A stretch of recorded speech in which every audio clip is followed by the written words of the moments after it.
साथियों नमो बुद्धाय। आप माधव सेवा संस्थान चैनल देख रहे हैं, जिस पर आपका हार्दिक स्वागत है।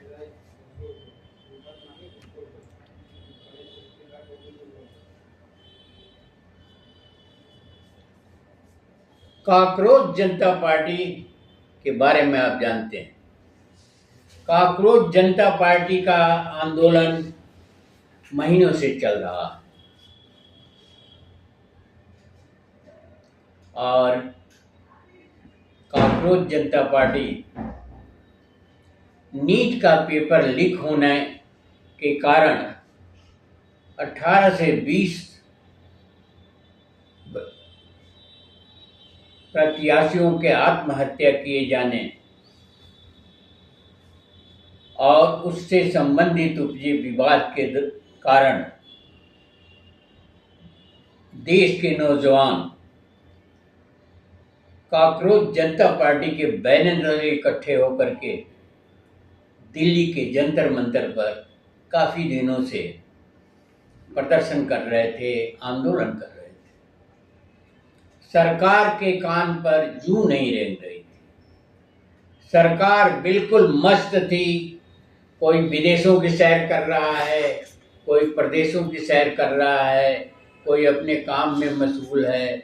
और ये कैसा आंदोलन है, क्या आंदोलन है, किस लिए है, इसका किसी ने संज्ञान नहीं लिया। साथ ही सोनम वांगचुक साहब जो जलवायु वैज्ञानिक हैं और सामाजिक कार्यकर्ता हैं, वो अनशन पर भी बैठे।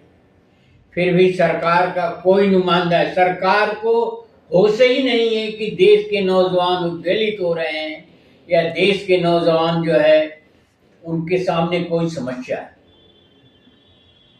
ये सरकार के कार्य क्षेत्र से बाहर की बात है। कोई आंदोलन करे, किसी के सामने परेशानी हो, कोई सुसाइड करे या कोई आत्महत्या करे, पेपर लीक हो और शिक्षा बाधित हो, आवागमन बाधित हो, बिजली बाधित हो, तमाम जो समस्याएं हैं वो जनता की है। उसका सरकार से कोई लेना देना नहीं है, कोई सरोकार नहीं है, ऐसा ही प्रतीत होता है। तो 20-25 दिन से अनशन कर रहे, आंदोलित हो रहे बच्चों के बारे में सरकार ने बिल्कुल संज्ञान ही नहीं लिया, जबकि वो दिल्ली में ही हो रहा है। तो क्या कहेंगे कि सरकार नाम की कोई चीज ही नहीं है देश में। देश में है जो कोई बाहर घूम रहा है सरकारी पैसे पर, ऐश कर रहा है। देश में है कि मंदिर में चोरी हो रही है और उस पर भी कोई कार्रवाई नहीं हो रही है, खाना पूर्ति की जा रही है। अन्य तमाम मामले हैं, उससे सरकार का कोई सरोकार नहीं है। मणिपुर का आप मामला देख चुके हैं, किस स्तर की राजनीति हो रही है और जन समस्याएं राजनीति के क्षेत्र में नहीं आती। राजनीति के से उनका कोई लेना देना नहीं है। जन समस्याएं सरकारों का निर्माण ही जन समस्याओं को ठीक करने के लिए किया गया है। तो सरकारों का कोई मतलब नहीं रह गया, कोई माने नहीं रह गया। सरकार में बैठे लोग ऐशो आराम कर रहे हैं, ऐशो आराम के लिए सरकारें हैं, पैसा कमाने के लिए सरकारें हैं, भ्रष्टाचार के लिए सरकारें हैं और देश विदेश में घूमने के लिए सरकारें हैं, अत्याचार करने के लिए, अनाचार करने के लिए सरकारें हैं और देश की जन समस्याओं से उनका कुछ भी लेना देना नहीं। ऐसा ही प्रतीत हो रहा है। अगर 20-22 दिन से नौजवान लड़के आंदोलित हो रहे हैं तो कोई तो कारण होगा। वो पागल तो नहीं है, वो मंदबुद्धि तो नहीं है। नीट का पेपर मेडिकल एजुकेशन में एडमिशन के लिए किया जाता है और उसमें अच्छे खासे पढ़े लिखे लड़के जो है वो भाग लेते हैं। पेपर लीक हो गया, इसकी जिम्मेदारी कौन लेगा? शिक्षा मंत्रालय लेगा कि गृह मंत्रालय लेगा कि विदेश मंत्रालय लेगा? कौन मंत्रालय लेगा? सरकार लेगी या वो जनता की जिम्मेदारी है? जनता की जिम्मेदारी है कि वो अपने मन से काम करे। लीक हो गया, उसमें सरकार का क्या काम है? आप तो कहेंगे सरकार ने लीक थोड़ी न किया। तो ये बेगैरत और गैर जिम्मेदाराना हरकतें हैं और ये गैर जिम्मेदाराना बात है। अगर अनशन हो रहा था और नए नौजवान लड़के आंदोलित थे, तो क्या शौकिया आंदोलित थे? शौकिया अनशन हो रहा था। और अगर समस्या है तो समस्या का संज्ञान सरकार को लेना चाहिए।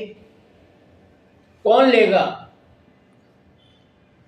हजारों लड़के जो है आंदोलित हैं, पूरे देश में इसकी चर्चा है, पूरे देश में इसका शोर शराबा है, लेकिन सरकार चुप बैठी हुई है। सरकार क्या हिंदू मुस्लिम करने के लिए है? हिंदू खतरे में है, हिंदुओं की सरकार है और हिंदू खतरे में है। गर्व से कहो हम हिंदू हैं। अभी एक संवैधानिक पद पर बैठे हुए महंत भी हैं, वो कह रहे हैं कि हनुमान मंदिर, हनुमानगढ़ी अयोध्या में नमाज पढ़वाया गया।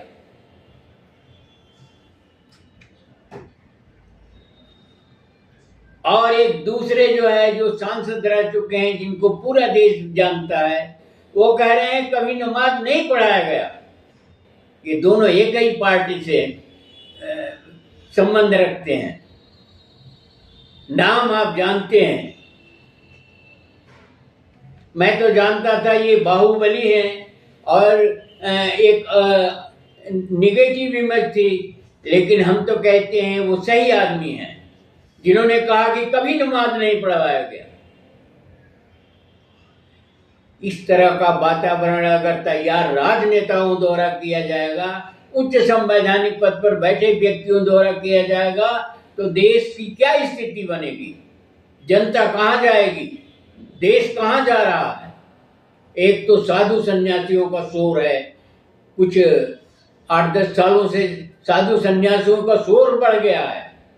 साधु सन्यासियों को इतने वक्तव्य आते हैं, इतने घृणित, अभद्र और इतने निम्न स्तर के बयानबाजी होती है कि लगता है कि ये साधु सन्यासी हैं या किसी संस्था के एजेंट हैं, सरकार के एजेंट हैं, किसके एजेंट हैं।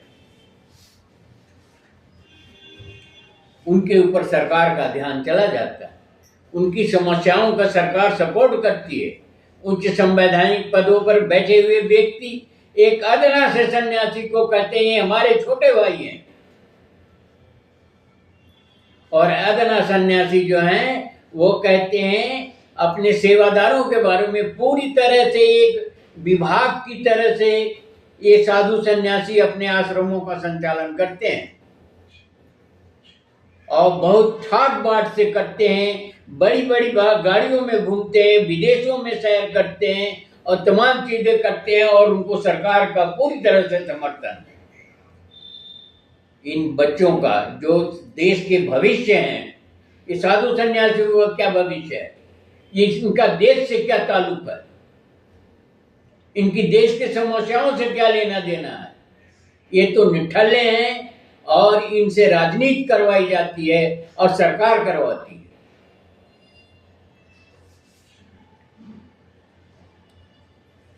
जो नौजवान हैं, पढ़े लिखे हैं, नीट की परीक्षा दे रहे हैं, कल को डॉक्टर होंगे, कल को इंजीनियर होंगे, कल को आईएएस अफसर होंगे, इनसे कुछ भी लेना देना नहीं है।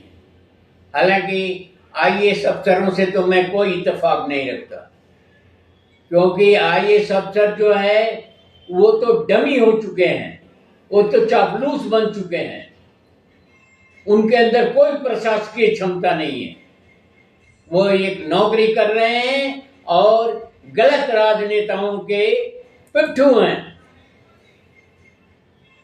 यही संवैधानिक पदों पर बैठे हुए लोगों की भी हालत, यही न्याय व्यवस्था में भी बैठे हुए लोगों की हालत है, और यही उन तमाम जो है संवैधानिक और विधायी संस्थाओं में रोज पार्टियां टूटती हैं।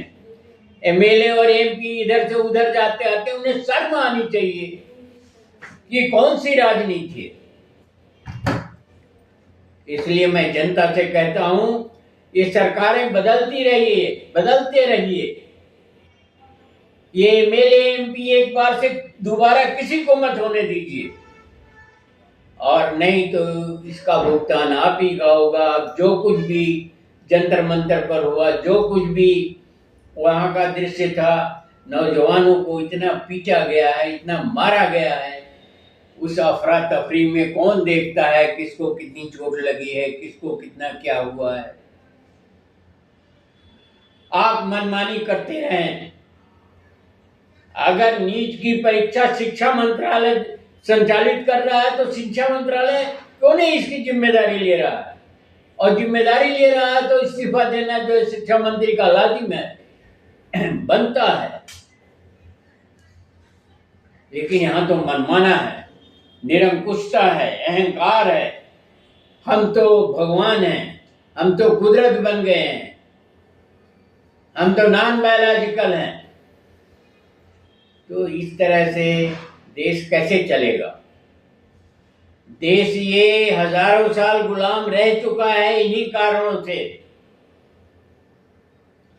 अब एक छोटे से वीडियो में सारी चीजें नहीं डाली जा सकती हैं, लेकिन यही कारण है जिसकी वजह से देश गुलाम हुआ है, और आज भी गुलामी की बू आ रही है। अमेरिका जिस तरह से व्यवहार कर रहा है देश के लोगों के साथ, वो कतई स्वीकार्य नहीं है। अन्य देशों में भी भारत की छवि खराब हो रही है, तो कोई नहीं गया। और जब लड़कों ने मार्च किया तो उन पर लाठियां बरसाई गई, और बुरी तरह से लाठियां बरसाई गई। उस अफरा तफरी में किसको क्या पता चलता है कि किसके सर पे चोट आई, किसके आंख में चोट आई, किसके कान में चोट आई, किसके पेट में चोट आई, किसको कहाँ चोट आई। उसमें लड़कियां भी थी, उनके ऊपर भी डंडे बरसाए गए। एक लड़की ने पुलिस वालों से कहा कि आपके बच्चे नहीं हैं, आपके घर में लड़कियां और लड़के नहीं हैं, औरतें नहीं हैं, बेशर्म हो आप लोग। तो बेशर्म सरकार की पुलिस भी बेशर्मी होगी।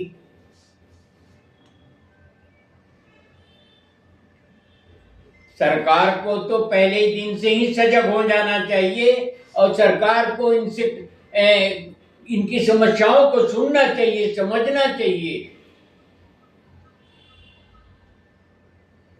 ये कोई गलत मांग नहीं है कि नीट की परीक्षा का पेपर लीक नहीं होना चाहिए। और एक लड़की एक पत्रकार सम्मेलन में पूछ रही थी, अब पत्रकार का क्या नाम ले, उनकी तो छीछा लेदर हो चुकी है, और छीछा लेदर इनको होती रहती है कि अगर इस्तीफा दे देने से नीट का पेपर रुक जाएगा, लीक नहीं होगा। और क्यों होना चाहिए मंत्री का इस्तीफा? तो किसी ने कहा कि बेटा मंत्री का इस्तीफा नहीं, चाहे पाकिस्तान के मंत्री का इस्तीफा होना चाहिए। किसका इस्तीफा होना चाहिए? और इस्तीफा देने से पेपर, नीट का पेपर रुकेगा? क्यों नहीं रुकेगा? जब एक आदमी कारगर नहीं है, एक आदमी अच्छा एडमिनिस्ट्रेशन नहीं, तो दूसरा भी नहीं होगा, ये कैसे हो सकता है? क्यों पेपर लीक होगा? क्यों हुआ? तो तमाम प्रश्न हैं, तमाम चीजें हैं। एक छोटे से वीडियो में बहुत सारी चीजें नहीं की जा सकती, लेकिन जिम्मेदारी सरकार की है।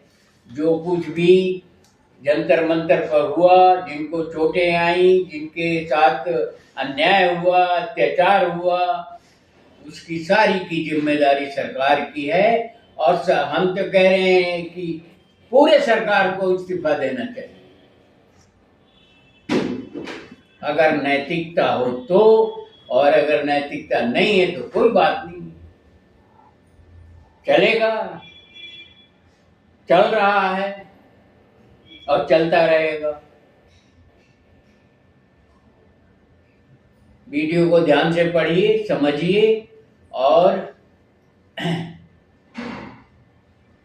दूसरों को भी समझाइए।